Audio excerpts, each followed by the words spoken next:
Yes, today we're going to start with a new chapter, that is work, energy and power.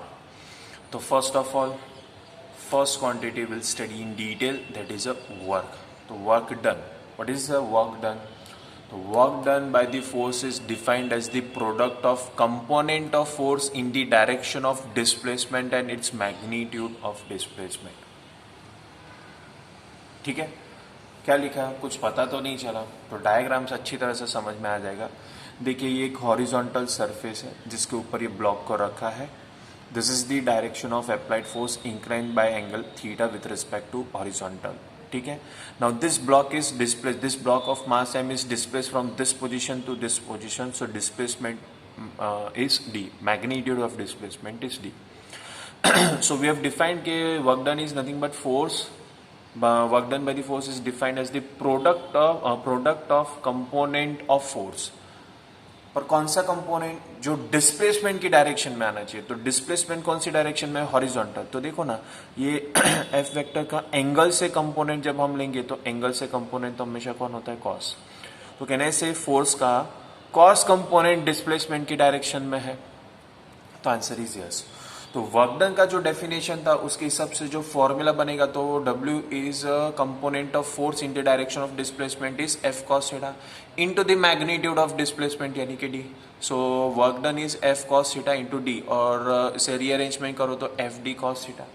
और हम तो जानते हैं कि डॉट प्रोडक्ट में जब हम मैग्नीट्यूड लेते हैं तो हमें कॉस मिलता है. तो यहाँ पर कॉस फंक्शन है, दैट मीन्स वर्क डन जो होगा that is a dot product of force vector and displacement vector. ठीक है. सो W यानी work is a scalar quantity, क्योंकि दो वेक्टर्स का डॉट प्रोडक्ट हमेशा आपको स्केलर क्वांटिटी ही देगा, यानी वर्क जो है यहां पर वो स्केलर क्वांटिटी है. क्लियर? आगे बढ़ते हैं. सो अब उसका ऐसा यूनिट देख लेते हैं. ऐसा यूनिट विल बी फोर्स का यूनिट न्यूटन और डिस्प्लेसमेंट का यूनिट मीटर. तो newton into metre is also known as joule. बराबर. Now CGS unit of force is dyne, CGS unit of displacement is centimeter and dyne into centimeter is also known as erg. ठीक है. तो SI unit of work is joule and CGS unit of work is erg. ठीक है. SI unit of work is joule and CGS unit of work is erg. Now what is the dimension formula? तो dimension formula can be written as m1 L2 T minus 2. Now work can be positive also, negative also और as well as zero also. लेकिन कब होगा positive, कब negative, कब zero, तो अब देख लेते हैं थोड़ा सा डिटेल में.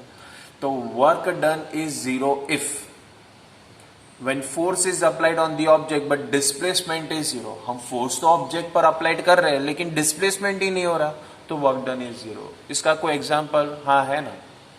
अब देखिए, वॉल होता है, वॉल को आप पुश करो तो आप फोर्स तो दे रहे हो ना, बट क्या वॉल डिस्प्लेस होगा? नहीं.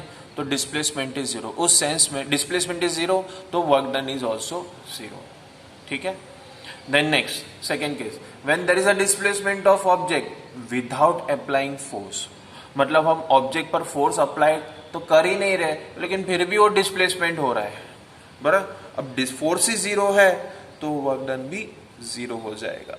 ठीक है.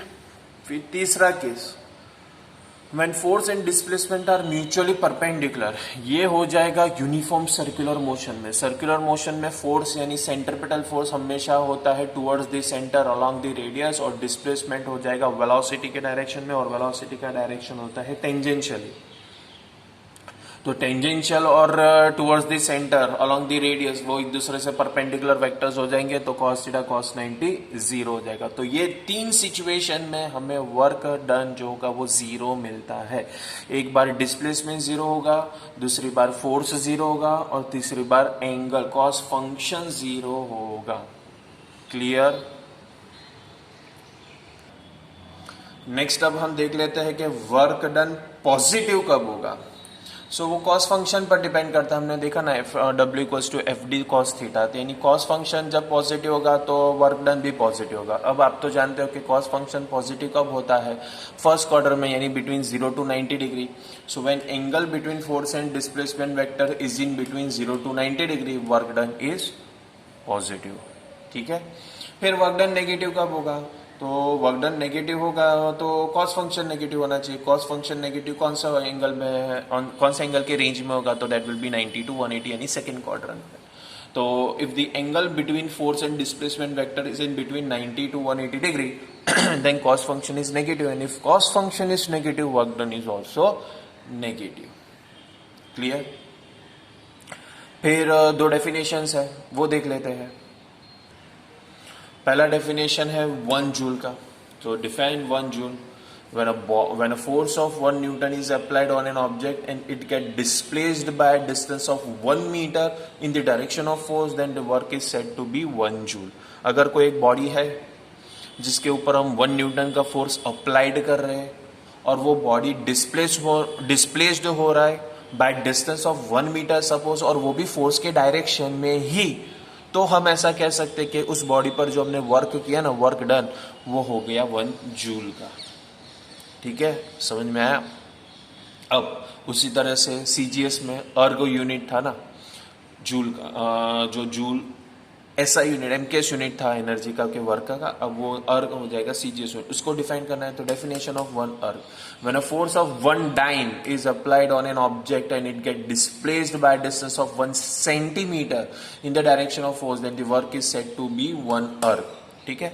अब फिर से वही बॉडी लेते हैं, लेकिन उस बॉडी पर अब मैं फोर्स 1 डाइन का अप्लाई करता हूं, जिससे वो बॉडी डिस्प्लेस होगा फोर्स के डायरेक्शन में बाय डिस्टेंस ऑफ 1 सेंटीमीटर. तब जाके हम कह सकते हैं कि ये जो वर्क हुआ ना वो 1 अर्ग जितना हुआ. ठीक है. फिर मुझे रिलेशन जानना है, what is the relation between joule and अर्ग. सो 1 जूल इज 10⁻7 अर्ग होता है. 1 जूल इज 10⁻7 अर्ग होता है. ठीक है. क्लियर यहां तक. चलिए नेक्स्ट डेफिनेशन आ जाएगा काइनेटिक एनर्जी का. So define kinetic energy.